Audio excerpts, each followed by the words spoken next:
Cool. All right, man. Well, listen, Joel, I've been excited about this since the announcement. And the first thing I did was text Dustin and go, "Hey, can I have him on?" So, listen, this is we're very excited on behalf of all of Human Cloud and all our solutions to just meet you, to be honest. And so, I think you want to do a little intro on yourself, Joel. Sure.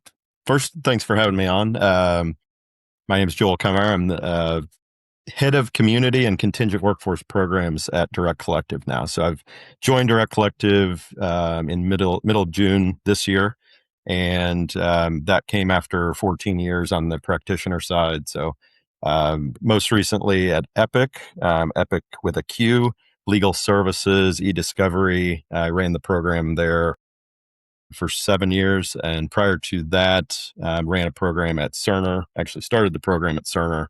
Cerner has recently been acquired by Oracle, but started the program there, built an internal MSP, knew nothing about this industry prior to that. So that's my background. And then I guess prior to that, I did events for Cerner, ran a lot of their C-suite events, internal and external. And then I was in baseball prior to that. So when I first came out of school, I wanted to be, scouting and developing Major League Baseball players, got into that for a few years, did more sales side, worked for the Kansas City Royals, and here I am otherwise. So I've jumped around a little bit in my career, but I think each area has kind of added a little bit to what has now become a really fun profession in contingent workforce. So I have a funny question for you, Joel. What do you think? And I did not know about the baseball connection. So now we got something between you and I won't tell you why. Maybe you can pull it out of me. But what do you think about the Savannah Bananas, Joel? I went to a Savannah Bananas event earlier this year in Kansas City. So interesting. I will say I went expecting one thing. I'll say one thing. I have a lot of respect for Jesse Cole, the owner. I think he's basically built something out of nothing, kind of the Harlem Globetrotters, but not really. So it's an interesting view of it. So what I came out of, it's not anything about baseball, which I think minor league baseball has kind of been for a while, but you have better players there. Savannah Bananas, I would say it's all about the entertainment. I don't think I walked out of there spending less than $200 or $300 on merchandise. So obviously they're doing something right, but very fun. My three kids loved it. They love going to Major League Baseball games too, but I would say there was more excitement for that event than any other baseball game we've been to. So okay, so it's a very political response, Joel. It is a I'll very give political you. response. Being a baseball person, I don't necessarily need the flips and the trick plays, trick catch, just make the play and move on. But I do understand in the world we live in 2026, that's a more exciting brand of entertainment than maybe your historical boring baseball that some people think. So Well, so it does dovetail. There actually is a bridge. Okay, there's a connection. I swear that we're going to talk about, and part of part of this connection is that when we talk about this episode, where I think we're going to just talk about for the next 30 minutes, I think we're going to talk about the power of community and connection, and that enabling accelerating knowledge and actually building good programs and knowing where the future of work is, what solutions, what partners you should go with. So the reason I bring up this bridge, though, is historically, in my eyes, there's been the South by Southwest, jumping jacks or whatever you call them, backflips, Savannah Banana-esque, where you pay a bunch of money, you have a bunch of fun, get really drunk, you meet your friends, whatever, you have a really good time, and it's all on the corp card's expense, so you feel really excited. You don't really learn that much, but you have a great time. Okay, and then you go over to, let's say, the baseball purist, which is the industry purist, conferences, which is all of your industry peers. Now, this is where things are moving so fast. And where I want to kind of cut and put a little bow around this context is when we were enabling, large companies to embrace a flexible workforce, the biggest barrier that we would hear would be nobody is doing this that I know. And then nobody can do this in my environment. And every single challenge would usually be solved by saying, actually, you look a lot like X, meaning the person or the company. And how about you just talk to them? And so, literally, the number one lead gen, go to market, whatever for us enabling large companies to scale these flexible workforce programs was nothing related to an ad or an email or the product itself. It was always related to just connecting individuals so they could talk and discuss, what their challenges were, what their pains were, who they were using, who they were thinking about using. So this kind of dovetails into, all right, Joel, what is the future of actually navigating this crazy future of work? And I'm going to hold 100% just on the buyer side. So you are a leader both in the talent space, not in the talent space. So I think that bridges. Do you think that's a crazy enough bridge to go from Savannah Bananas into boring corporate conference and community? Absolutely. It's great. Yeah, that's what these are for. So no, it absolutely, we all have to be cognizant of technology and what that's bringing. I think the old of what worked in the past isn't always going to work in the present or the future. So, just having an eye on that, I think you have to be open-minded in anything you do. So, you want to talk about baseball or you want to talk about talent acquisition, contingent workforce, procurement, whatever you want to talk about, you have to be open-minded. That's one thing within the programs that I ran that I knew. I may have been at the company 7 years running the contingent workforce program. No 2 days were alike, though. You always had some kind of challenge that came up. And so I think as you introduce AI, as you introduce direct sourcing, total talent management, there's all these buzzwords we all have used over the years. But at the end of the day, we're all trying to do the same thing, which is efficiently run a program, have the best quality, do it at an efficient cost, and do it compliantly. So I think how you do that, what technology you use, however you want to talk about it, you always have to evolve. So can you start by literally just showing off about Direct Collective and just give us like the context, right? What is it? Who is involved? What's some of the magic? And I say that because, most of our episodes, the show off doesn't happen until the end, to be honest, right? It's like, okay, like tell me why you're really transforming work. Okay, tell me about the technology that you have. Tell me about your wins, whatever. But in your case, I know how powerful Direct Collective is. And so I'm going to go back to front and just say, Joel, can you please just start off, please brag about Direct Collective and tell our listeners about it? So I'll start off. I'll say I've always given Dustin a hard time because I don't think he sells Direct Collective enough. Well, now I'm in the seat and I probably won't sell it because that's just not the personalities that we have. But I do think I've been in the buyer seat. Dustin gets mad at me for calling them buyers, but we're contingent workforce leaders. But when we're talking in the contingent space, it's buyer and seller. And that's what, at the end of the day, we don't want to be known as buyers, we're leaders. But I think it's what Direct Collective is good at, what it does. At its core, we're a community of contingent workforce leaders. We are peer-to-peer networking, peer-to-peer problem solving. To your point earlier, there's a problem. I don't have to go solve this on my own. I think that's why a lot of the peers in this industry go to these conferences, why they attend webinars, at the end of the day, we all want personal connection. I should say most of us want personal connection. We offer that. We offer an efficient way to get to that. And it's a free membership at its core. If you want to do free, great. If you want to do more, we have that as well. So I think it captures, if you're a procurement or an HR or wherever you sit running a contingent workforce program, it doesn't matter. We're not tailored to one or the other. It can really capture whoever. And I think it's how do we get as many people into that to crowdsource the ideas, to get as many peer-to-peer connections. And I was mentioning this to you before the episode, but how do we best connect that? So Direct Collective runs off a platform called Circle. Circle is kind of our private area where we can all converse, we can all direct message, we can have access to a member directory. And the things that Dustin and I are building are to make that more efficient. So what is your program DNA? What's your tech stack?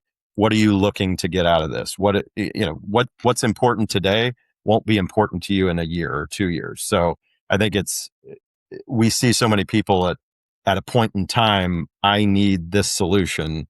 We should be able to offer that no matter what. So I think it's Dustin and I looking ahead and making sure that we offer that. And the unique thing about Dustin and about what he's built with Direct Collective is he listens to members. He's not going off what Dustin Talley wants. He's going off, what does our board say? Our board is made up of members. What are our founding members saying? What are our members wanting? And so we really do a great job. You could have 1,000 ideas and you could go work on all of those, but you're not accomplishing anything. I think he does a really good job. And I say we do a good job of what are the 5 most valuable value add options that our members can get value out of. So that's what, in a nutshell, Direct Collective is. How do we connect the community in the most efficient way? So I want to call out 2 things. The first thing I want to call out is it is hundreds of members, yet a very individualist or individual / protected / curated network, right? And I want to make sure I called out both, because usually if you hear curated, you think, okay, it's 2 to 10 of the same people that I'm talking to anyways. Let me just connect with them, right? Myself. No. We're talking about hundreds. But then if you hear hundreds, usually you think, oh, okay, it's just going to be like this massive Slack channel that no one actually knows each other and it's just making stuff up. No. So that's the first thing I want to call out. It's hyper curated and vetting. The second thing I want to call out, Joel, and this is just me like showing off for you guys in terms of stuff that I know from seeing it from, inception with Dustin. And the second thing I want to call out is we all know about list day. And Joel, do you know what I mean by list day? Explain it. So 2 to 4 weeks before a big conference, and that conference releases the buyer list, and oh my God, you have who are the church groups 20 that show up emails at your door? Yep. You got 20 emails and you're hounded, and AI is only going to make it worse, man. So you are getting hounded. Hey, want to meet? Hey, want to meet? Hey, want to meet? Hey, want to meet? Now you guys protect your members with a stick. I have seen it, and so I want to call those 2 things out. Just so you listeners know. And then what I do want to ask you, Joel, is I want to talk about a day in the life of a member, a month of a member, and a quarter of a member. Meaning, what are the things that you see happening? And I bring it up by like day, month, quarter, because I also know that if it's something immediate, like, hey, this term seems off. Hey, did someone run into this? I know there's that quick ability. But then also, I know that you're not just sitting back, and doing nothing in terms of what are like monthly meetups or stuff like that. So give us a day in the life, a month in the life, a quarter in the life of the community. What I will say is a day, if you look at it, like to your point, the day isn't always someone getting on Direct Collective. Most of our members are pretty engaged, but a day may be, I'm going to ask the community. Like I said, I need a point in time. I need an answer on this specific question. So we have a feature that's called Ask the Community.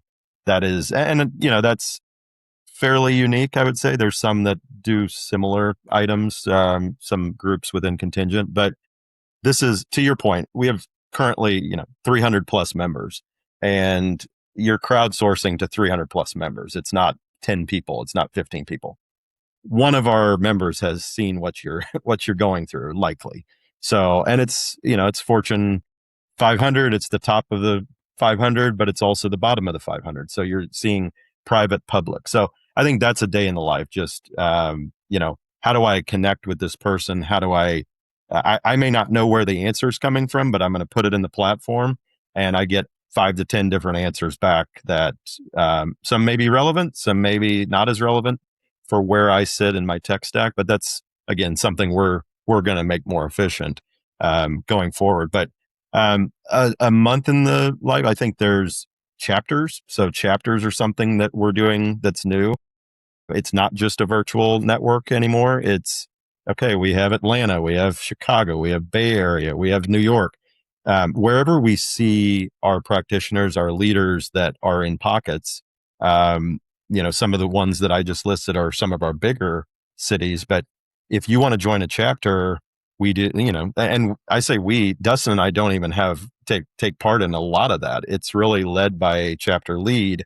And so again, to the point earlier, it's not just in our heads what we're doing. Our members are helping curate that experience too. So it's on a monthly basis, at least quarterly, these chapters are getting together, and it's, hey, sometimes we may want to go to a game, an event.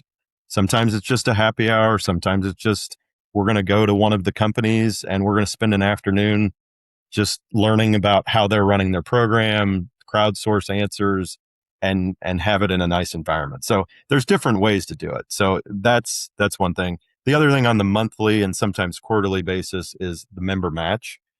We do a lot of matches. So this is part of, you join the community, you immediately get 2 monthly member matches. You're going to be matched with a member. It's AI. There's an algorithm. Sometimes we see, hey, member A, member B, they would be great together. They need to meet. So, we have a little bit of part in that. But member matches, it's, hey, maybe I don't know anybody in this community, but I'm joining, and this is a way. It's not forced interaction. You can go and say, hey, Jane Doe, meet John Doe, and then they take it from there. And they can meet as many times as they want after that, or they can just meet the once, but that's kind of up to them. And then the other thing I'll mention more on like a monthly, quarterly basis would be what we call peer pods. If we see something in the industry that's happening, a question that gets asked that has a lot of engagement, we'll stand up a peer pod, and we'll facilitate that ourselves, or we'll let the member that asked the question facilitate that themselves. And it's 5 to 10 members that get together, and then they're crowdsourcing that idea and saying, okay, how do you do onboarding with contingents? Is it the same as you do with full-time employees? Do you make them sign NDA? Just a couple of topics that, sometimes come up in those. How are you using AI in your program? Those are the types of ideas that you don't have to wait for that industry conference. You don't have to wait to go to an event or a webinar. You can find that day to day, month to month, however often you want to engage. The other thing I want to mention that we see a lot of our members using this for, the new world we live in 2026, there's reductions in workforce. There's changes all the time. You run a program for 4 or 5 years, you get bored, or there's just certain things. Sometimes, it's time for a new challenge. We can all also offer that. So Dustin has done a great job just kind of organically growing this into more of a program, but doing the right thing for the industry. Hey, I may be looking for my next role. I may be in between roles because I was caught up in a workforce reduction. We help connect those people as well, and we call it New Era. But that is something that it's about doing the right thing. We're not monetizing that. That's just, hey, John Doe is looking for a job. They're a great leader, and we can help connect them to their next role. So I know I probably mentioned more than what you bargained for, but those are some of the cooler, unique things that I think Direct Collective does that you're not going to get elsewhere. Little different than Legalist Day, huh? Just a tiny, no, but so I wonder, I mean, and you probably have, not probably, definitely have the closest reach of insights, of pain, of priorities across, and I'm just going to call it the external workforce. I'm not going to call it contingent intentionally. I think that word cracks me up. Maybe that's something we'll talk about, Joel, is like definitions in this space. What are they? Which ones are ridiculous? Which ones will stay? Which ones won't? But I really want to get into, what are you seeing with your members? What's keeping them up at night? What are they worried about? What are they, really prioritizing? I know before we talked a little bit about remote and the fact that, okay, it's not 4 years ago. People are going back to the office now. Remote is not as acceptable as it was. Now, I say that you and I are sitting at home, not right. So I still see all my meetings, 95% happen like this, not actually shaking hands. And the ones when we shake hands, it's usually like a big meeting, right? Or something that's been prepared, not the first touch or whatever. But so, what's keeping your members up at night? What are you seeing right now? I guess I'll point to three things. One, AI. I think that's, it's a buzzword in the industry everywhere, really. You can't turn anywhere and not have AI. So I think it's how do we not just use Copilot or ChatGPT or Claude just in our everyday work? How do we actually make it more of an agentic solution within our program? So I'm hiring manager John Doe and I need contractor ABC, and I don't want to go into our VMS or our HCM or wherever you're going to have them log a requisition. I don't want to have to fill out a form for 5 minutes or 10 minutes and then get a job description, all that. So how are we agentifying that? So it's okay. I have a need. I don't care how I fill that need. Sometimes organizations care if it's a full-time employee or contingent or freelancer, whatever. But how do we get that manager the talent they need in the most efficient and cost-effective manner? And so I think using AI to do that, um, it should be able to see that I'm Joel. The last 5 recs that I filled were for an automation engineer, and they were based in Kansas City, Missouri. And all they have to ask me is, here were the last 5 recs you filled out. Are we looking for someone similar? Boom. And it's being sourced. So I think to me, that's where we need to get. And I think that's where a lot of our program leaders are looking of, yeah, this AI thing is pretty neat, but how do we actually put it into use into our programs? And how do we get our VMS partners, our technology partners to rapidly get that into production in their environments too? So that's one. I think two would be candidate fraud. As technology has gotten better and as remote work has gotten more prevalent, now you've seen all of the candidate fraud that comes in. So I think there's been candidate fraud for many, many years, back to when I was just starting in the industry, but it's it's harder to track. It's harder to catch. They're always staying one step ahead.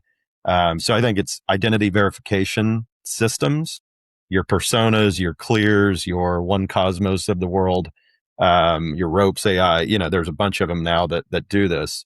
But how do we plug that into the program efficiently so that there's not risk? You're catching this up front, but I helped implement some of this at Epic when I was there. You're doing it so it can track across the full life cycle of a worker. So it's tracking a full-time employee the same time, same way that you're tracking a non-employee. And so from the time they first take an interview or even get sourced to you, to the time right before onboarding, to the time their first day, to even 6 months in. Right? We saw bad actors that looked great on paper, showed up, did the job for 3 months, and then all of a sudden there was a switch that flipped and they were going and being fraudulent. So I think it's the full life cycle. How do you plug that into not only your program, but your full, your cybersecurity people? So that kept me up at night in the program seat, I know. And it's very prevalent that's, pretty uniform across our members. Last thing I'll say is just freelancer management, IC management. I'll throw SOW into that. Whatever's not in your program, in your VMS today being tracked, or I'll just say program being tracked. How do we get that all in so we have full visibility to our workforce? So some of your more mature programs have done that. So they're in that, but there's still a ton of programs out there that they implemented their Gen 1, their Gen 2, maybe their Gen 3 even, but they still have a portion of that workforce that they either aren't strategically managing or it's just rogue spend and they can't find a way to partner within the organization to make that come in the program. So Which that's typically, there's obviously a lot of other topics, but those are the three yeah, I would point to. I want to double click. I want to go last to first, and specifically when we mentioned like freelancer management, like I want to kind of start there, and I want to say, the data that that we rally around is that stat that like 60% of spend is rogue, which it sounds really good high level, but then if you go under, you're like, well, okay, what do you mean by that, right? And the best way that I've understood that is rogue equals not planned for, not accounted for, and not understood. So you still might see, you might know that like, okay, we had, $500 million of contractor spend. You might know it, but it's not planned for. You're not being strategic about it. And then these next 2 points is where it really hits. So for me, when I look at AI and when I look at just, let's say, the reduction of layers, which to me, what drives me crazy about this space, and mind you, I started in Silicon Valley tech, so I knew nothing about HR procurement. I still don't want to know anything about it, but I have to, unfortunately. But to me, first to last, this reduction in layers just makes more sense. And I feel like if you look at the industry of talent, which I would say this is both the staffing and the contingent world, to me, it's been just adding layers to justify why you should get paid for somebody else working. Right? Like that is at the core. Yep. That is the talent industry is we make money when someone else does the work.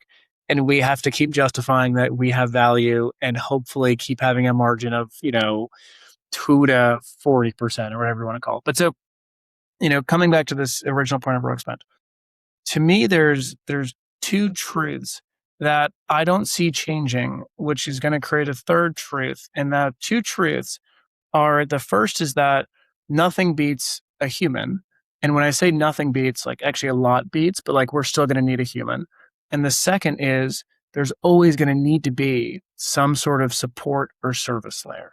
Now, as that relates to AI, we're already seeing it. AI is just pushing on what's already broken. It's not necessarily creating new good things. What I mean by that is it's not really helping the interview process. Maybe it would help if only one side had it, but we now have this world where the person applying for a job is using AI, the filter screening for it is using AI.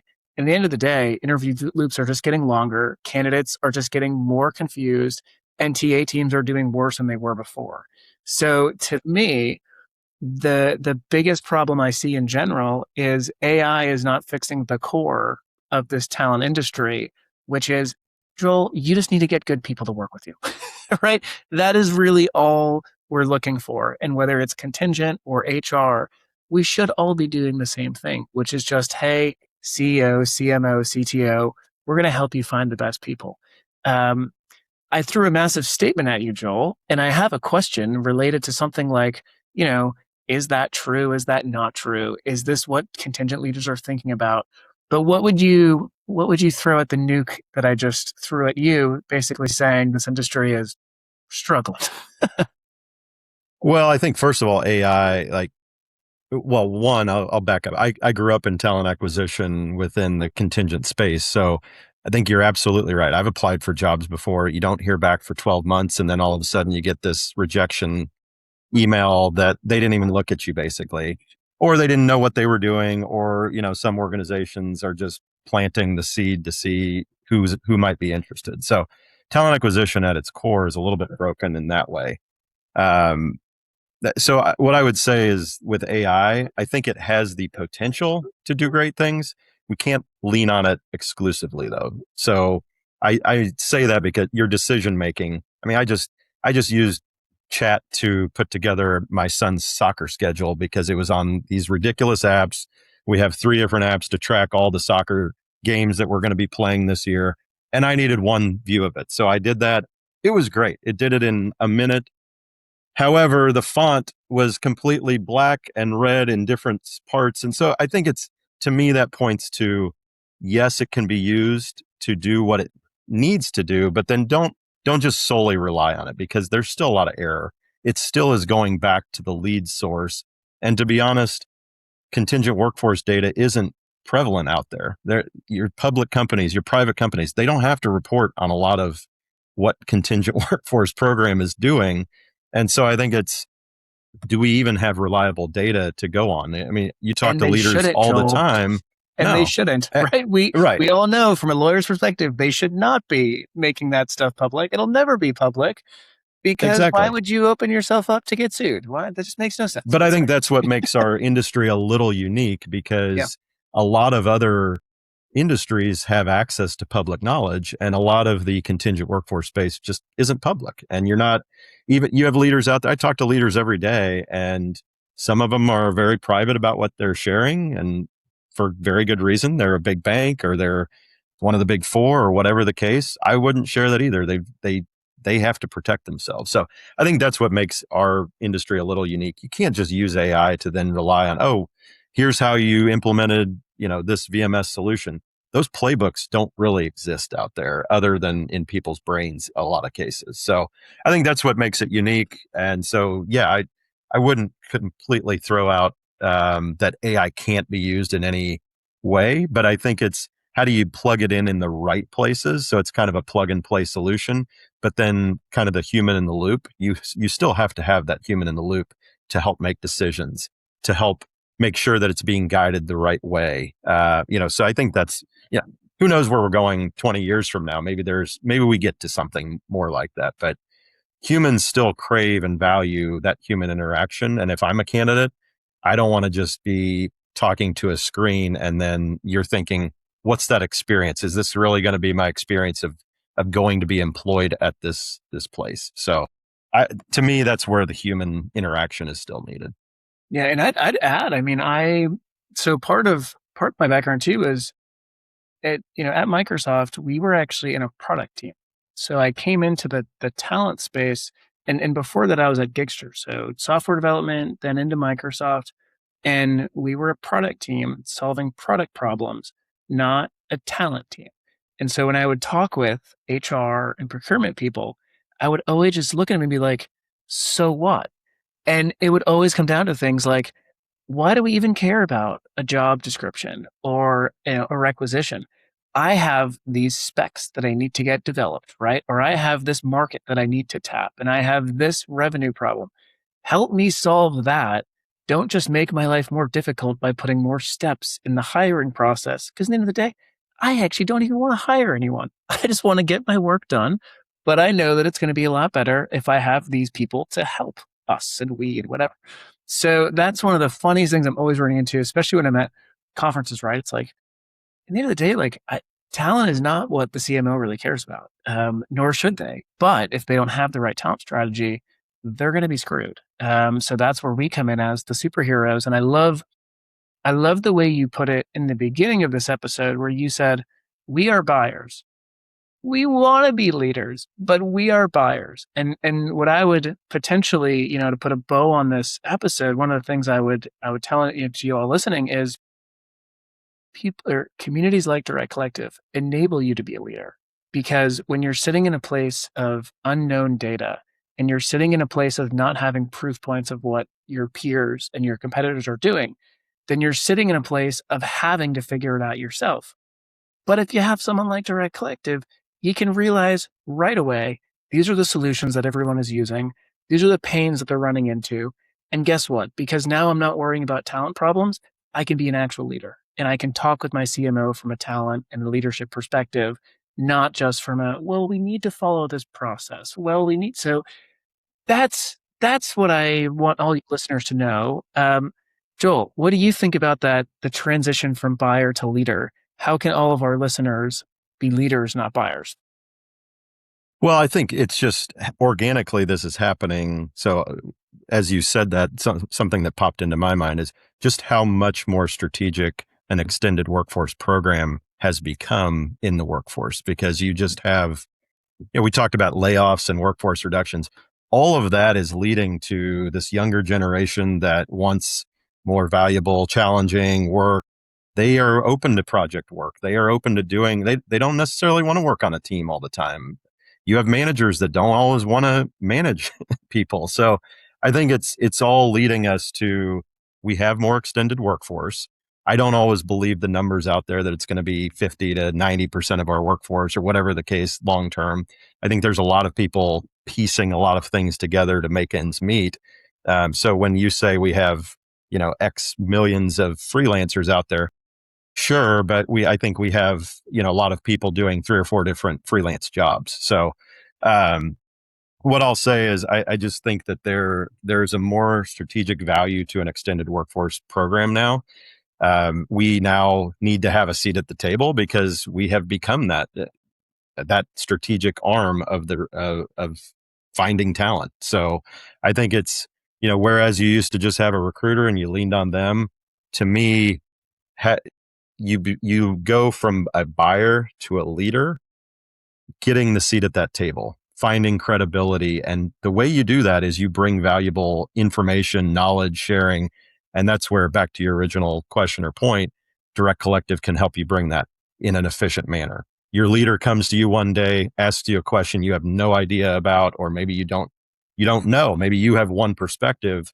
You need five other perspectives to say, hey, look at it from this lens. And so I think you're becoming more valuable to your organization by having that network that you can rely on and go back to your leader with all those different perspectives and maybe make them think of things a little bit differently as well. So that's how I'd put a bow on that one. So I would add that in current state, and I'm just going to say the full talent industry, both HR and procurement, and I know you're going to hate me for doing it, but I bucket you two as the same, meaning the contingent side of procurement and the HR. But the reality is we are at this inflection point. And I thought we were at an inflection point in 2016, then 2019, then 2021. And the reason was because, we were very early in the freelance world, now flexible talent world, and basically anything that is, flexibility at its core is what, we help. But so we were early in this inflection point. And this inflection point right now is driven by the underlying principle is that talent is broken. Staffing is broken, agencies are broken, and they're only broken because there's now another option, right? So if there wasn't another option, if there never was the internet, if there never was AI, then it probably never would be broken. But that's just like saying if, the steam engine didn't create an engine, then horses would be around. So the reality is staffing and agencies, they are fundamentally broken. They take too long, they're too expensive, and they're too generalist. Now, the inflection point is the fact that the business teams and the hiring managers, they know that. It's no secret that going through your existing TA or procurement team is just going to slow things down. You're going to hate working with them. That's no secret, right? The difference was there wasn't an alternative. Now there is an alternative. And so now when we talk about like freelance and whatever we want to say, it's all just independent contractors who can do things that prior they wouldn't have been able to do as much as they could now. So the reality of this inflection point is if procurement leaders don't step up and become leaders, the CTO is already going around you and they're already having their middle management go to platforms like Remotely or Gigged or others. And they might be using their corporate card. They might be opening up POs that you didn't approve. And the reality is they're finding creative ways to go around you. Now, AI just makes this worse and just makes this more risky because you know more than anyone, Joel. There's a legal component, there's a classification component from the workforce side, there's things like bias, there's things like cyber risk. And at the end of the day, unfortunately, you procurement leaders are going to be the one that gets the axe if all of a sudden there's a misclassification lawsuit, or all of a sudden your AI went rogue because a contractor that you don't even know about was using it in ways they shouldn't, right? So we're at this inflection point, and you need right? These people need to be in a community with their peers. The carrot and the stick. The carrot is if they join Direct Collective, they'll know what's best in class. The stick is if they don't, they're going to have nothing to tell their boss when they're on the chopping block and about to get fired. So that is my pitch for all you listeners to make sure you go to Direct Collective right now. Joel, where do you want all of our listeners to go to right now? Can they reach out to you? Do you want them to go to the site? Where do you want all of them to go right now? Directcollective.com is probably the best way. Obviously, reach out to me on LinkedIn, wherever to get a hold of me. I'm Joel at directcollective.com as well. I'm happy to take anybody through it. Buy side, leader side, procurement side, even solution side. I think it's important that we connect the full industry to peers. So yeah, directcollective.com. There's a lot of information that you can find there, but reach out anytime. I'm happy to help. And what do you want them to do on day one? Do you want them to tell their peers? Do you want them to introduce themselves? What do you want our listeners to also do on day one when they've joined the community? Day one is I always encourage our new members to introduce themselves to the community, give one thing you're trying to solve or why you joined the community. What's your purpose here? So that always has sparked conversation of, hey, welcome, Joel, to the community. I've done that before. Feel free to reach out. So yeah, absolutely. Within the first week, for sure, reach out to the community, and you usually get some great answers and meet great people. I love it. All right, listeners, you know exactly what to do right now. Joel, thank you for hopping on. Listeners, a teaser. There'll be some fun collabs that we'll do over the next 6, 12. Hell, man, you're stuck with us for life, Joel. But listeners, go to Direct Collective right now. Joel, thank you for hopping on. All right. Thanks for having me.